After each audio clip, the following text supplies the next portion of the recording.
right into it, so people, those who just saw it on Twitter have time to get in. But I'll be doing an analysis today of the FNRG match versus Renegades. This happened yesterday. It was a pretty long series. It was actually a really good series overall. I think both teams played actually pretty well. There was of course some sloppiness as we'll go along, and I'll try to point that out here and there. But like the biggest thing that I thought was really good about this series is that there is a lot of clutching and a lot of individual talent being shown here. Like for instance, a lot of good plays from Buds and Clockwork on the FNRG side, especially on like the first or on the second and third map. But then going forward, Mangachu and Jesus throughout the entire series played really well. Specifically Jesus, I think Jesus like had an absolutely amazing series. So we'll be going through it. I'll be going through those plays, etc., and just kind of going through the series. But if you have any questions, feel free to ask in Twitch chat, and I'll be uploading this to YouTube afterwards. But I don't really think there's too much else to say. So then we'll go ahead and get right into it. I don't know why my shirt keeps. Go ahead and turn this down. Let me know if I need to adjust that. I hate how my shirt does this. It always does this. There we go. But so last time I did an analysis last week with FNRG, the one thing I pointed out is that their tank play is definitely a lot stronger, and I feel like this is pretty indicative on this map. Even though Renegades ends up taking it, I think a lot of it comes down to individual play. The setups from FNRG are pretty strong when it comes to tank play, but you're going to see pretty much just a Mew here. This is kind of like, I guess you could say, the Gamers Origin comp. Both teams are going to be running it. Gamers Origin comp was basically just standard old Ryan Zarya, but what they did is they took McCree and they added in a Doomfist, because Leaf plays Doomfist really well. And so that kind of comp became popular from them. As far as the NA team's adaptation of it, I'm not sure if there was a team within NA that like kind of like followed that meta or started that meta for them, but as far as the EU scene goes, it's going to be primarily Gamers Origin that you see playing that, because again, Leaf plays an amazing Doomfist, and they also have Hardest as he is definitely like better on McCree than any other hero, so it just kind of fits them. But a lot of teams have adapted this, and you'll see Junkrat plus McCree as a very common comp, especially on maps where you can spam. But the biggest thing that I already see coming out of FNRG is that they're doing a pretty good job of trying to spread around and deal with the threat from Mangachu, but he ends up getting 2 picks from just random spam that probably shouldn't happen. What's up, Meza? How's it going? Thanks for stopping by. Yeah, so they get take 2 random picks before they're able to even deal with him, which is unfortunate. They have to fall back. At that point, Primo gets just a nice pick with a Fire Strike to finish up that fight. And that's pretty much how it goes. In this fight, because of the spam that Mangachu was able to get, he's actually going to hit a pretty amazing tire here, and the camera actually catches it. He basically just goes around the top of the map and is able to get all the way into the back and gets 3 of them. Again, this play, while like flashy, right, pretty exciting, it all comes down to the previous play where he gets those 2 picks and he gets a lot of damage in.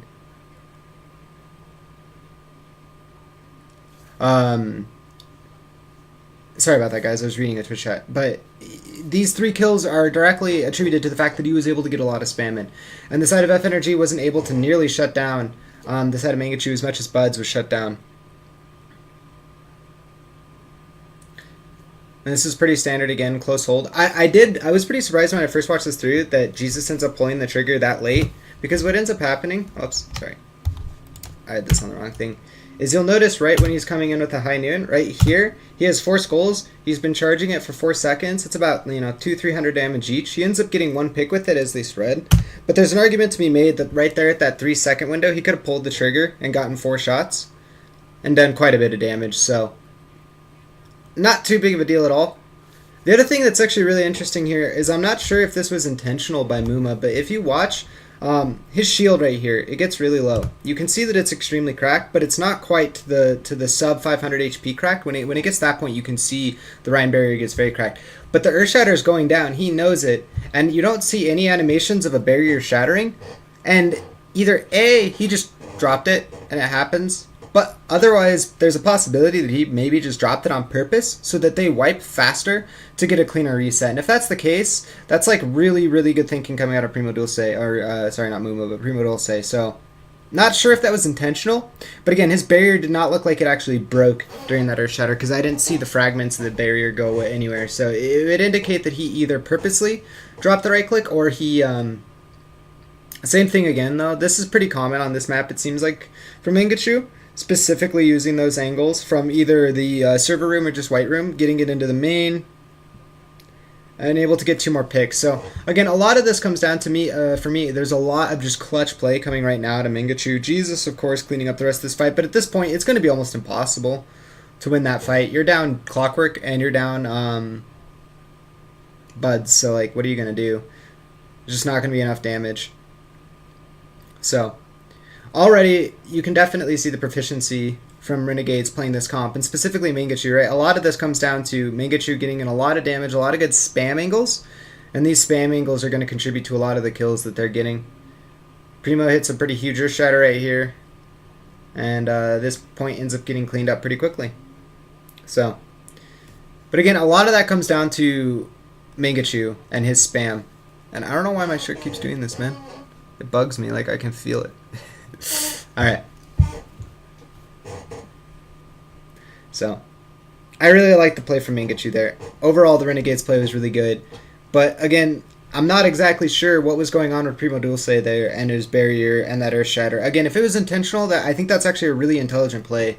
Because you're not going to get any ult charge on the Reinhardt. Everyone's knocked on the ground, and during that time, you can't gain ult charge. And if everyone's knocked down on the ground, everyone's going to blow them up, which means they're not going to be able to dedicate a specific person to get the ult charge, or also, they're not going to be surviving for a long period of time and getting artificially more HP, which means feeding more ults. They're just going to wipe it. They're already down 3. They're not going to win that fight. Why even try to prolong it? Just disengage out. So, honestly, I think that was really intelligent play from Primo Dulce if that was the case, but you can't know.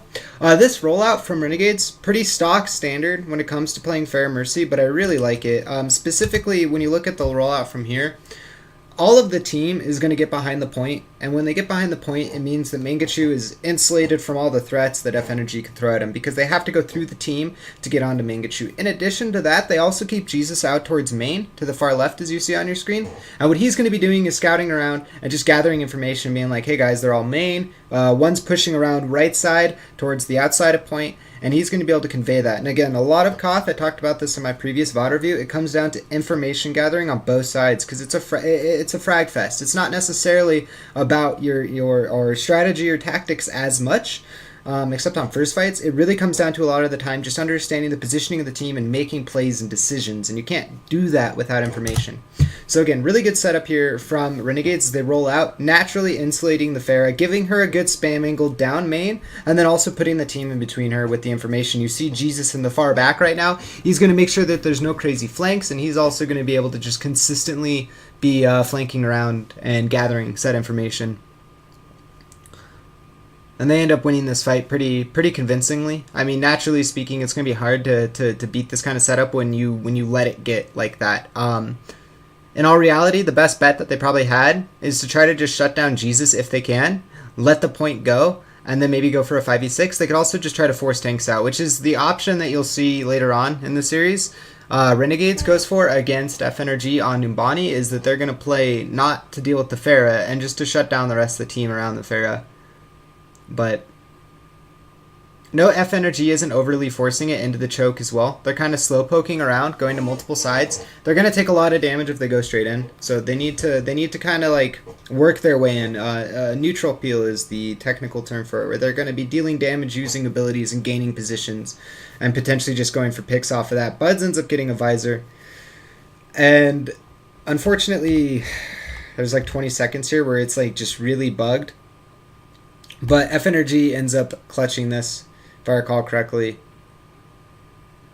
No, that's right. It's Renegades. But FNRG possibly could have clutched that. Unsure of what exactly happens in that 20-30 second window, because when I was watching live, I kind of I walked away during this part of the match, so I don't actually know what ends up happening precisely there. But yeah, they do end up clutching it. It's afterwards. The visor was pretty instrumental that they get the res out early, right? Clockwork goes around, gets a bunch of picks, and later on, well, I'll be highlighting a lot of Clockwork on especially Ilios, because I think honestly he was the reason they won the first map, like straight out. Or at least if you want to attribute it to a single individual play. But just good execution, it seemed like, from FNRG, the way they were doing that, slow pushing around. They got an ult, they went off of that ult, they were able to demech the D.Va for that visor, and then they end up getting the res out early so that they have the kind of ult economy to actually win the follow-up fight, because that's what res does, is it just always flip-flops the ult economy really hard. I remember that. Poor Mangachu. But that's what you gotta do sometimes, just fly into the Pharah with Defense Matrix up. There's actually a pretty decent chance that that will happen, that you'll kill the Pharah as well. Winston can also perform the same trick with Winston Bubble. But FNRG does a really good job on this point. Mangachu's just not able to get a lot. One of the other issues with Pharah on this map is that she's really bad at retaking. Because once you have control of the point, you have a lot of natural cover to Pharah, and you have a lot of natural rotation angles, right? Like, let's say right now, the Pharah goes far outside as Jesus goes flying right across her screen. As he is right now, right? It's not like he can do a lot of damage getting into point, because Buds is able to peek out. Cool Matt can defense matrix the angle is shooting to back up Buds so he can get the shots, and Muma can even drop a bubble. Buds could run out and shoot them. Or they could just completely ignore it, and they could go hard into the main side of the team and clean them up, and then worry about Mangachu on point after. So it's just awkward to retake with Pharah. Sure, there's plenty of angles for her to get into position, but it's not like she's going to be, on average, able to do a lot with it. She does get a boop onto, or Mangachu does get a boop onto the Zen, but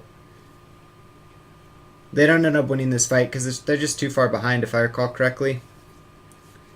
Although they do get good plays, they're knocking out the Buds with the visor, but Zachary gets demeched here, and they get cleaned up. Mangachu tries, but he's just one versus the world right now. And once he goes down, they're able to clean up Jesus much easier.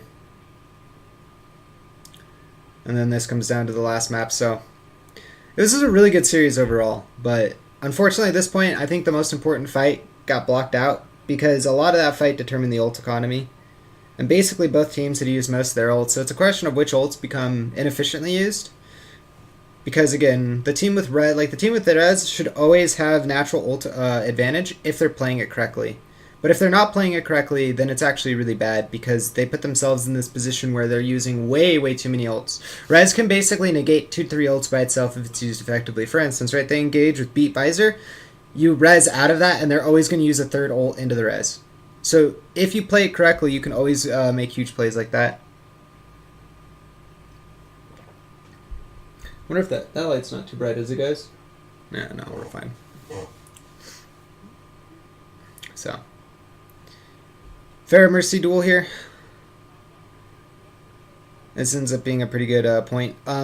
It's not until the next map that I really, or until the next Koth that I really want to highlight Mangachu's Pharah Mercy dueling, but this map is actually a really clutch one. And again, it comes this win comes down to a lot, and we'll get to it of Mangachu and Jesus as their Buds gets just a very good 2-tap onto Mangachu, very clean. But hello, flash the screen. This point is also very naturally hard to retake. That's not something I believe I covered last week, but this is probably one of the hardest points to retake. As you'll see right here, they're going to retake here, but if you look at the geometry of it, you're forced into a choke point at the bridge, or you're forced into a choke point over on the far right white side room, or whatever you call it, white room or mini room, whatever you want to call it.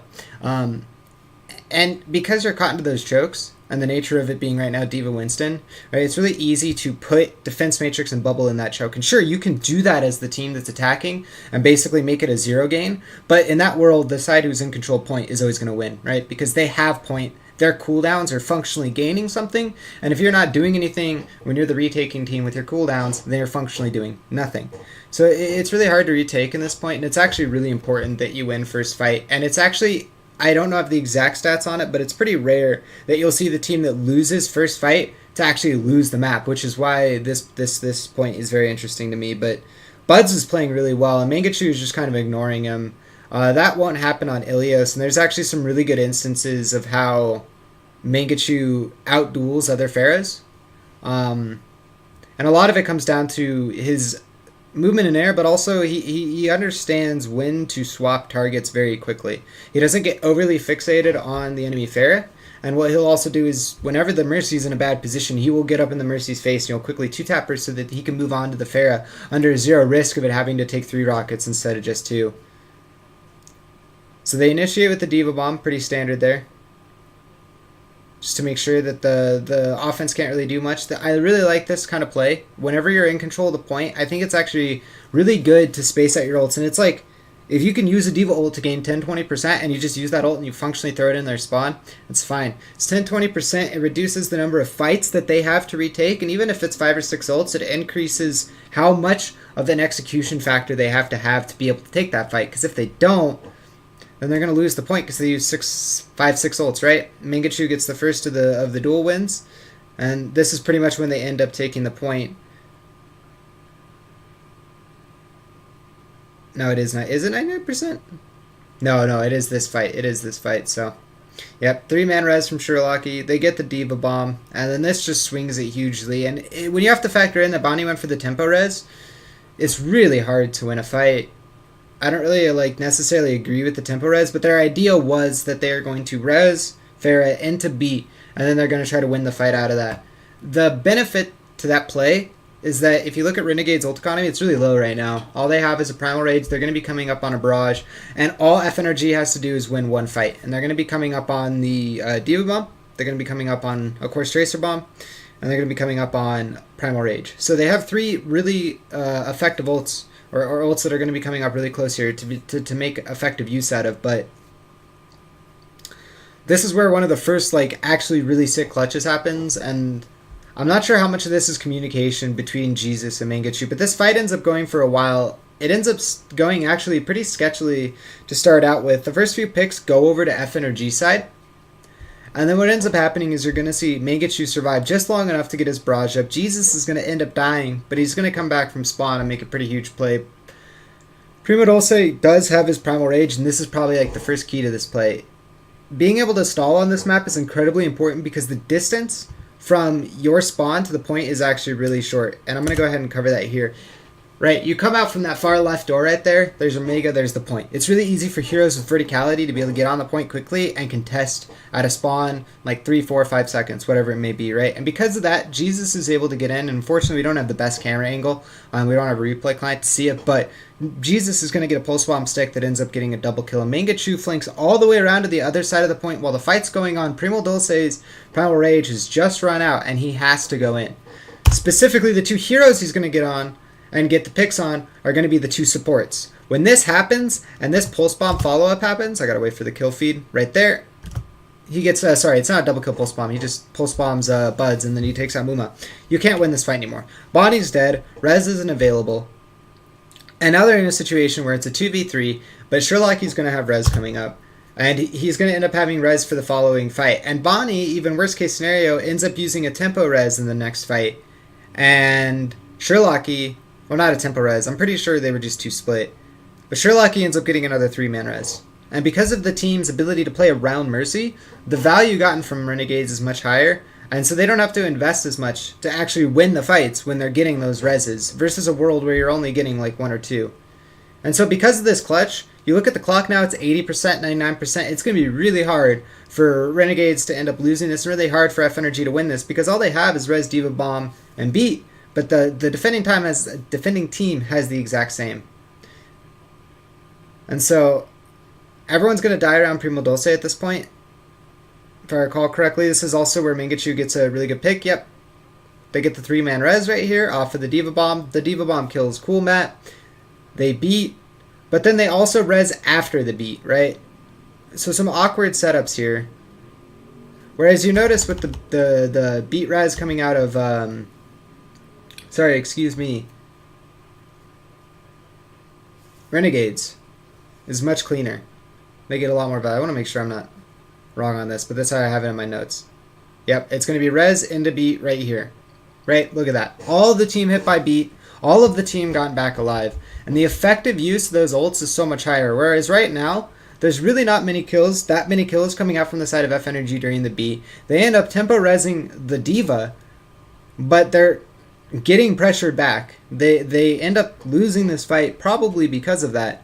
And again, you have to go back to the fight before, because yes, they have less effective use of the res, and yes, they have less effective use of the beat, but and that's really good play there by Zachary and Mangachu, the defense matrix while he's barraging just mid fight, very clean. effective communication there.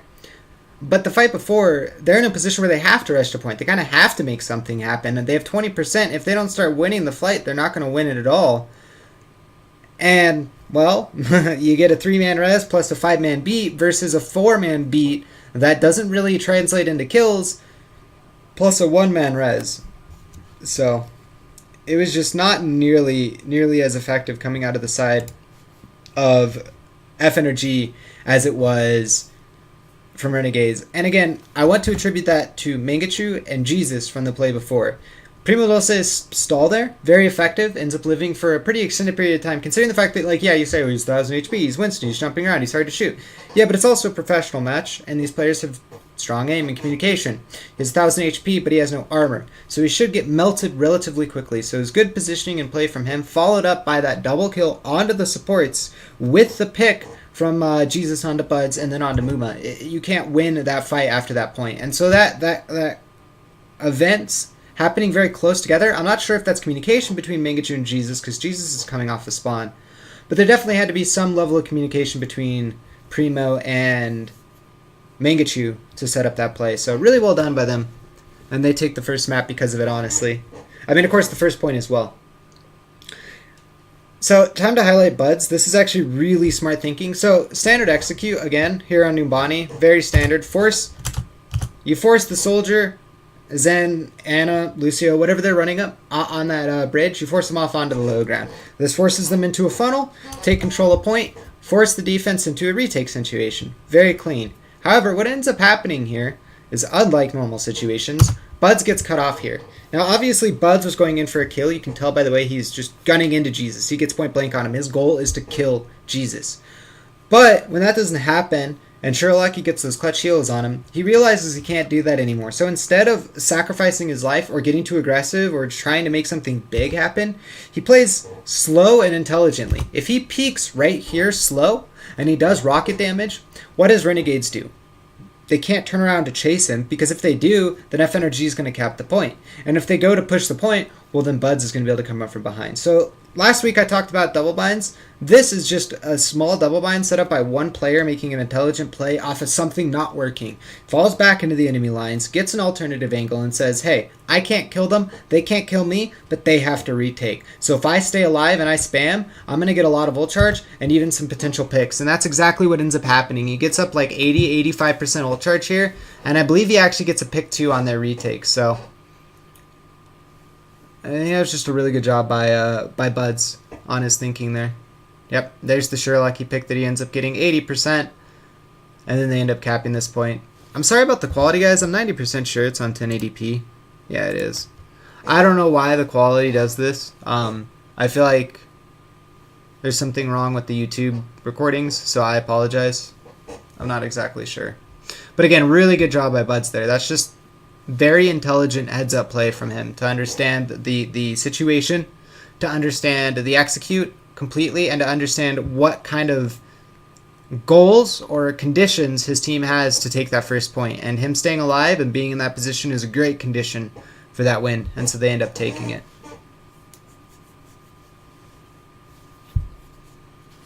So I really don't like this play too much from Renegades, taking that room in there, but I get what they're trying to do. They're trying to avoid a lot of the fair spam and get their squishies in there. And doing that helps them a lot. And what they end up doing effectively, though, is they basically just ignore Buds, right? And because they got into those rooms, those who get focused by Buds just run. The rest of them focus on tanks, focus on sports, focus on cleaning up the rest of the ground game. And then they're able to regain control of cart, which kind of forces Buds into a very awkward situation. And this is one way to deal with Pharah, right? You either A, address Pharah head on with like Discord plus hit scan, or just a Widow, or even Widow plus Discord. Generally, you shouldn't run those two in tandem, but it's actually really effective as well to go for the ground game, as weird as that sounds, because Pharah is, of course, only as good as her team's support under her. And so as you can see, while there's a lot of damage and fight going on below her, she's able to just get in and do a ton of damage, and there's really not much that they can do about it. But in a world where you neutralize those ground threats, What else is there to stop the Pharah? Or what else is there to stop you from getting to the Pharah? Probably nothing, right? And then you just go on the Pharah and you kill her. So,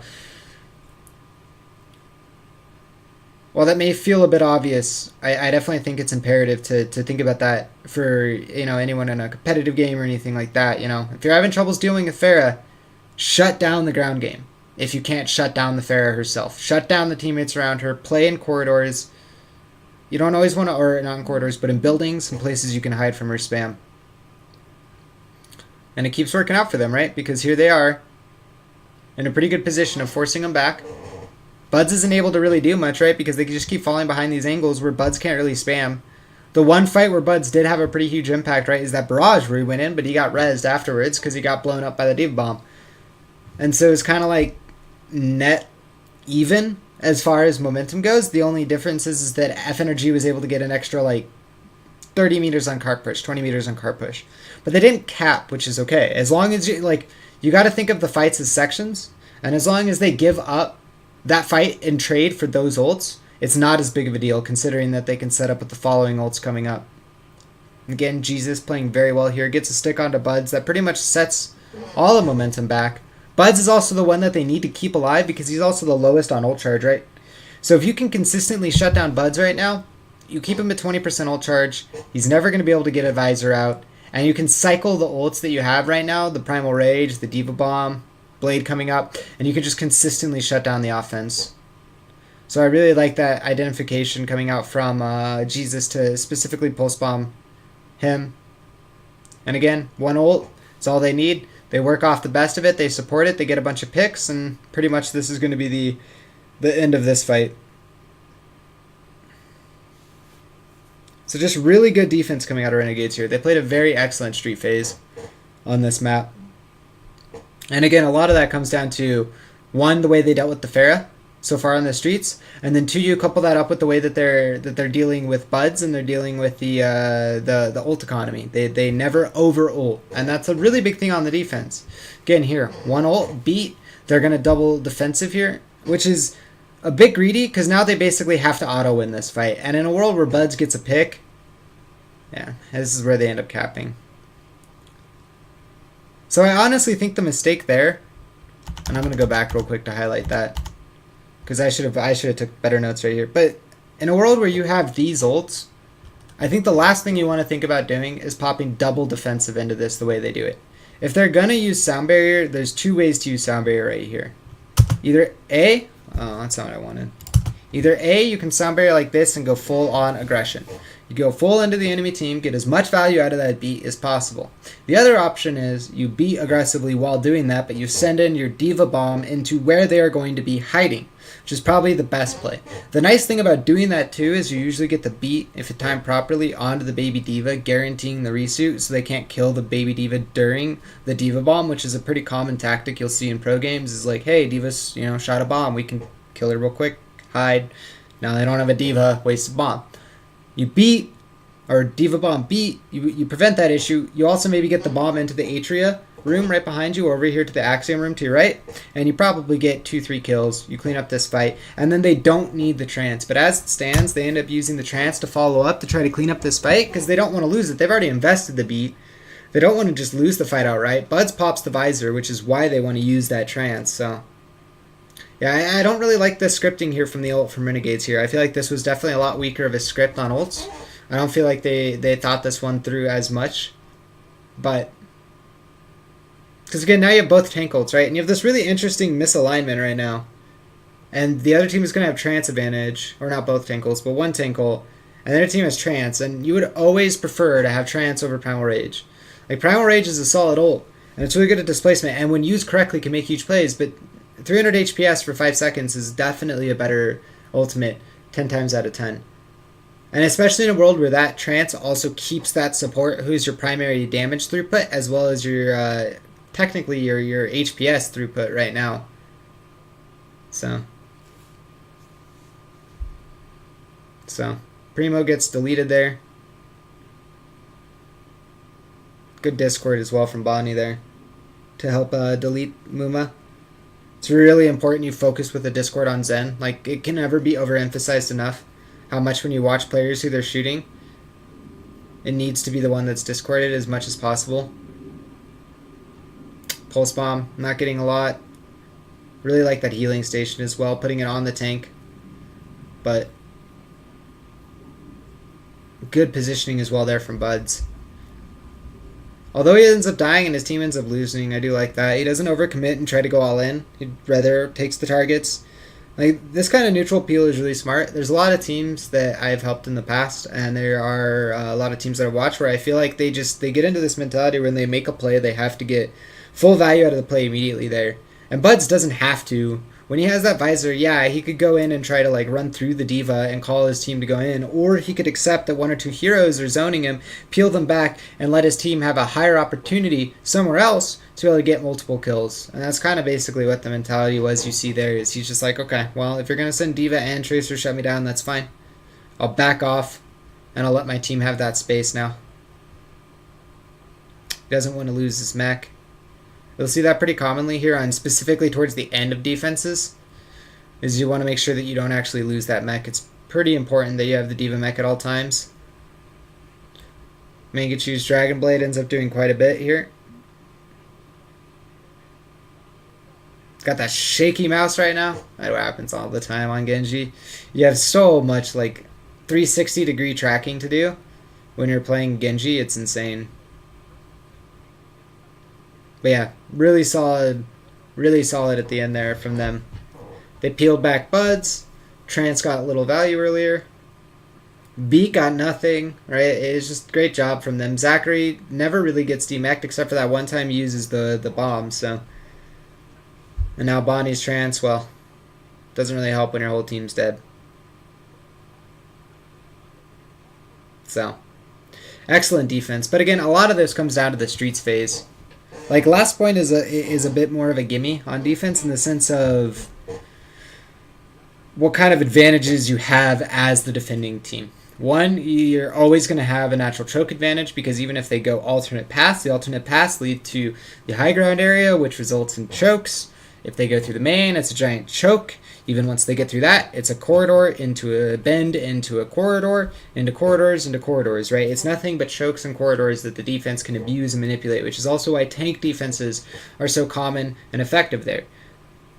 So it makes sense that that hold occurs there, but again, you look at that and you say, what happens if there was 3 more minutes and streets didn't go the way it did? It doesn't happen. What ends up happening actually is Renegades ends up losing that map probably with like 1 minute remaining, as you see how close it was. 1 or 2 minutes to work that ult economy, to have a better execute, better look, probably cap that out. So again, streets phase, very critical, especially after you lose the first point the way you do. It's like the most important thing on this map is that you have to have something happening in one of the 3 points. And like obviously that's true in every map. But Numbani is kind of unique, right? Let's say that you get snowballed on first and you lose it super fast, right? This has been said a million times. You're probably going to lose streets out the get-go because Cart's going to get past that green bus. Offense is going to have ult economy and you're going to have pretty much nothing except for maybe positioning to fight after that first bend after the bus, which results then in you being in a position where you only have 1 fight left on streets. Well, you don't have ults. Offense uses ults. Now you're lost to streets. They have 5-6 minutes on cart. And even if you did get out 4 of their ults, 3 of their ults on streets, right? They have 5 or 6 minutes to work the ult economy down on you or to find a good executor pick or look. So it's super important on this map that you get a fight somewhere between first and second that goes effectively for you. Because if you don't, last is easy to hold, sure, and most lasts are easy to hold, but most other maps also have more advantages to the defending side when it comes to second point relative to the maps, right? It's usually first is most attacking favored, and then last is most defensive favored, where middle is somewhere in between.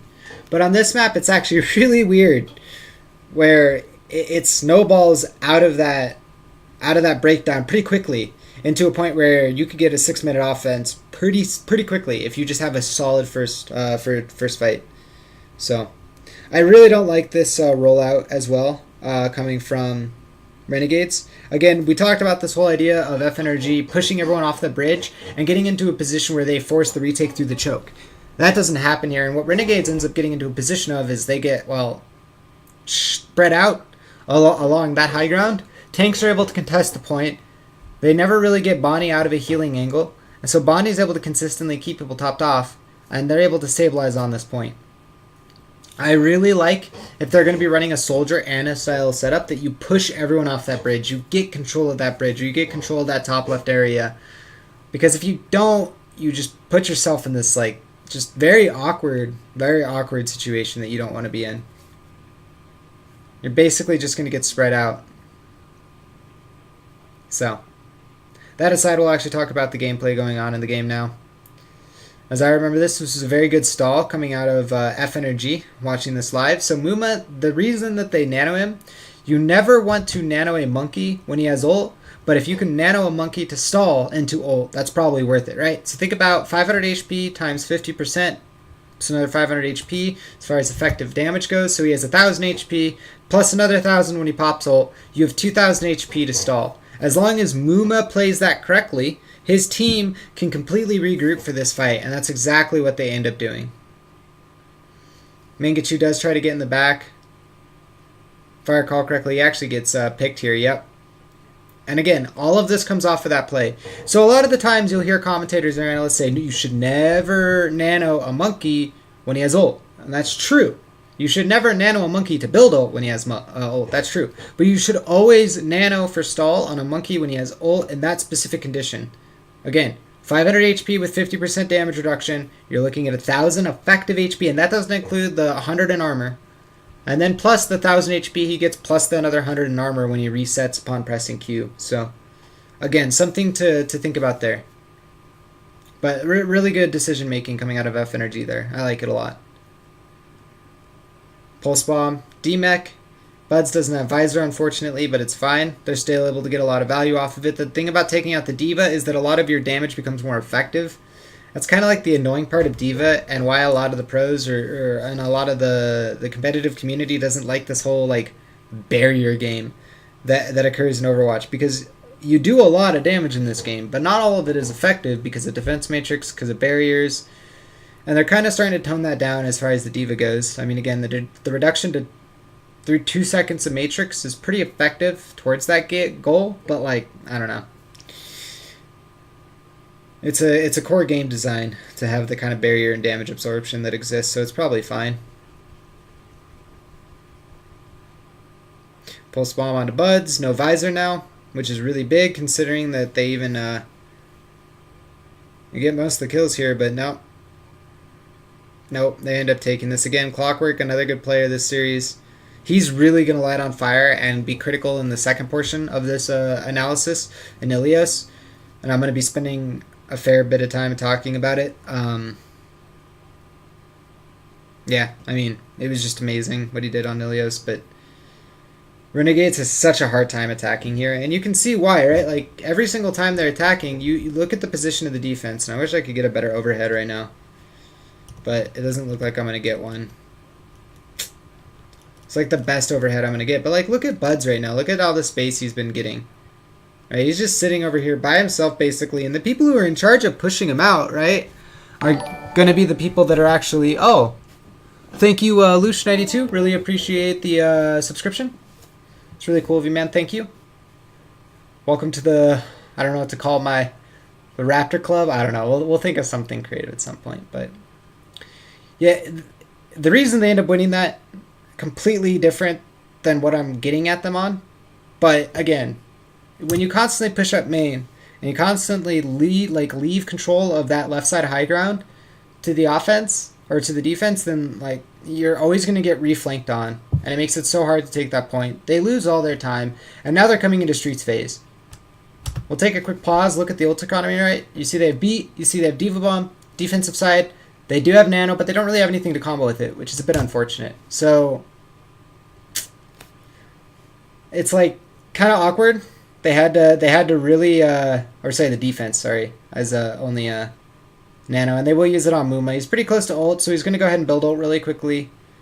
Pulse Bomb charges really quickly and gets a pick on Primo.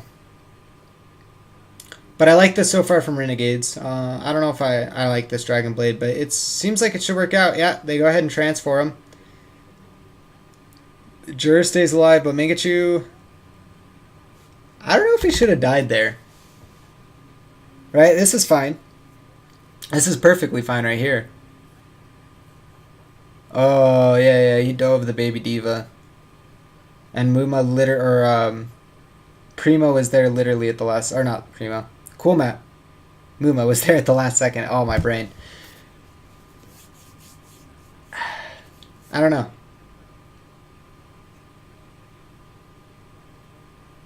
I feel weird about that. Like, I feel like they could have won that without losing Mingachu, or they could have won that without using one of two of the ults. But we'll see. They still have Diva Bomb. It looks like it's just going to be dropped on cart. There goes that play I was talking about before. Zachary goes down during his Diva Bomb, so he can't mech. Can't get it back. He's going to fall. Mingachu goes down. And now it's a last fight situation. Yeah, I don't know. I get where they're going from, because they get those two picks. I think it's just maybe a bit more unfortunateness that Mingachu gets picked there. Like, he goes a bit over-aggressive towards the end of Trance. Gets sectioned off with the bubble, so Jer's healing isn't able to hit him if he's in proximity. Cool Matt doesn't get too much out of that. I don't know. So I feel like that's just strictly a lack of communication. Like, right here, you hear the self-destruct sequence going out. Cool Matt's bomb, I'll get a better angle. Cool Matt's bomb is exploding somewhere between the two Atria signs, okay? And so all of the side of Renegades has to hide. And the communication on their team right now should be, you know, Diva Bomb out, we're hiding back main. Or we're hiding, whatever they have call-outs for, the Atria building, the Sigma building, whatever their call-outs are, we're hiding. People are calling that, whatever. Yet, Primo is over here alone with 4 other heroes on him. And because the rest of Renegades is hiding, as they should be, because you don't want to just sacrifice your lives to a Diva Bomb, he's going to get killed. For free. And the only person who's really under threat right now is Cool Matt, and that's fine. Cool Matt just file back, as you can see, pop the defense matrix, and if they try to commit to kill him, which they do, they get the trade, Mangachu goes down, and it basically makes it functionally irrelevant any of the ground that they gained beforehand. I don't know. I feel like that was a bit of way overzealous playmaking coming out of Primo. Like, I can understand his mentality of saying, hey, I have 2 heroes here in this corner that I can beat up and I can kill, but at the end of the day, he ends up subsectioning himself off the team, gets picked, turns it into a 5v6. They end up losing Mangachu, who tries to go a bit too deep off the back of that, because they have to make a move. And ironically enough, the Trance is available after all of this, right? And they can't even do anything with it. So... got to question a bit of the play coming out of Primo Dulce there on that specific last play. I don't know how I feel about it. Let me get to the beginning of this. So I'm going to go ahead and pause it here. I want to make it really easy to divide this into 2 sections on YouTube. So I'm going to go ahead and take a quick